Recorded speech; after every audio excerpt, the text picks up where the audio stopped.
Hey everybody, Nick here, and today I want to make a video that a lot of people have been requesting. Actually, I'm talking about the recent sale of Cold Steel. So Cold Steel is a brand within the knife world, as well as they make other things, but I mostly know them for knife making, and they are well known for having both a very brash and sort of entertaining marketing strategy, but more importantly, they are a company that makes a lot of very solid tools in a lot of unique formats. And so a lot of people in the community are really big fans. And it seemed recently that Cold Steel has been sold to GSM Outdoors, which is a major conglomeration of outdoor brands, which itself has been sold to some other even bigger conglomeration of brands. There's a lot of concern in the community, right? Both for the employees in California, for long-term warranty service, as well as the future of their knife making and brand. And frankly, there's been a lot of doom and gloom, right? A lot of retailers doing fire sales, and statistically speaking, I mean, looking at these kinds of buyouts, it's not out of line, right? Because many historically great brands in knife making have been bought out and then turned into logos printed on cheap, poorly designed knives, sold at bargain barrel prices to folks who don't know any better. And given what Cold Steel has accomplished in the industry, that would be a very sad fate. Because honestly, as I've spent more time in the community, I've grown to appreciate Cold Steel more. Certainly there are areas that I'm not 100% behind, but the fact is they make good, safe tools that are really designed well to handle abuse. Cold Steel is a brand I recommend regularly to people who I know are going to abuse their knives, either joyfully or just as a part of their daily life, because I know they can take it, right? And so rather than, though, focusing on what I'm afraid is going to happen, rather than fear-mongering or anything else, I'd like to focus on what I hope does. And if I were GSM, if they brought me in and said, Nick, what should we do? Here's what I would tell them. And because, who knows? Maybe we'll get lucky and they'll do these kinds of things. To start with, I really hope that Cold Steel retains the important people. Lynn Thompson, let's be real here, is the marketing soul of Cold Steel. I mean, there is a reason that his knife that he has signed here is kind of crazy and ridiculous, and I think that's kind of what he does, right? I worry that if Lynn leaves Cold Steel or stops playing a day-to-day role, they're going to lose some of the attitude, some of the marketing, some of the things that made them most successful to start, right? It's very hard to picture a Cold Steel without that kind of Lynn Thompson soul. And so I very much hope that he remains an active part of the Cold Steel brand and helps them advise in their direction as they're moving forward. Andrew Demko is another person who, in my estimation, is honestly why Cold Steel has respect in the knife world. I mean, not only are his designs amazing, doing a really good job of balancing things like beefy and practical, but many of their most loved designs are either his designs directly, like the 8010, 8015, Formax, etc., or are using his locks, like the Triad lock, pictured on this knife here. And I think on this guy as well. But anyways, they're using his locks to make their stuff great. The reason that I think a lot of folks love Cold Steel knives is because of Demko's designs and his features, right? And so if nobody at GSM has arrived at his home with a suitcase full of manicured bills and gold bullion, I feel like they're probably doing it wrong. A Cold Steel that doesn't have Andrew Demko leading design and, creating locks and things like that, it would be let's put it this way, it'd be very difficult for them to replace him. He is one of their best assets, if not their best asset altogether.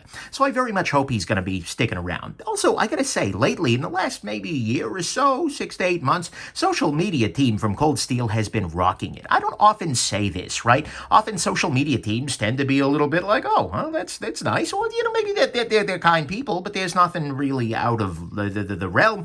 Whereas they've been doing it.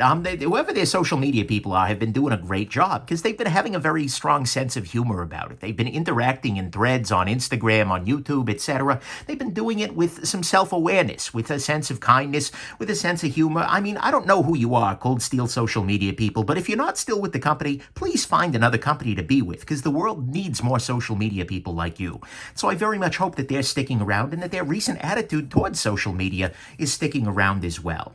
And most importantly, I hope that Cold Steel's employees just up the way there in California are sticking around, handling warranty claims, and frankly making the videos, the marketing materials that made them famous. Sure, they could tone some of them down a little bit. It'd probably be a good thing for the community, but at the same time, I hope those people are getting to stick around because, well, look, I never want to see jobs lost, right? So I very much hope Cold Steel is retaining the important people. I also hope that they're continuing a lot of their current designs.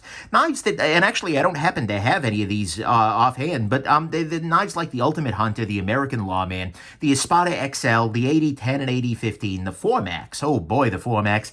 The Tough Light, I do have a Tough Light. This is the mini version. The SR1, even the Code 4 are really classic designs from them that I regularly recommend to people.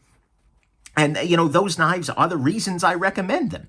These are designs that a lot of people in the community respect and associate with the brand. A lot of these are Demco things, but still, getting rid of the classics would feel a lot like a beginning of the end, I think, to a lot of people. And so unless they're working with a designer like Demco to create a new line of really well-made, new and amazing pieces, I really worry that if Cold Steel starts to discontinue some of the stuff that made them famous and some of the stuff that folks like myself are recommending most often, they're going to find themselves sliding towards irrelevance. So there's that. And then finally, I hope that they continue their focus on safety and robustness. The reason I recommend Cold Steel to people is because I think these people, or I know these people, are going to abuse their knives, right? Or there's a younger kid who's going to be in the backyard hacking up stumps, batoning through expired canned veggies, whatever. Just, I've referred to this in the past as recreational jackassing. That's kind of what Cold Steel's knives are built best for, because they are safe. They're not, generally speaking, well, let's put it this way. It's going to be a lot harder to injure yourself with a knife that's very robust and that's made with that as a goal in mind. Or, on the other hand, somebody, like, for instance, I got buddies in the trades who use their knives as a generic metal object for everything from cutting to prying to chopping to scraping. These are not the kind of folks I'm necessarily going to hand something, crazy, damaged steel, etc. Because they don't care. They're just going to beat the crap out of it. So for them, a Cold Steel that is going to be robust to any of those kinds of things is absolutely a win. And it's one of the brands that I will very often recommend in their way. There are other brands I can send people to as well, but that's been an area where I've really I've focused, right?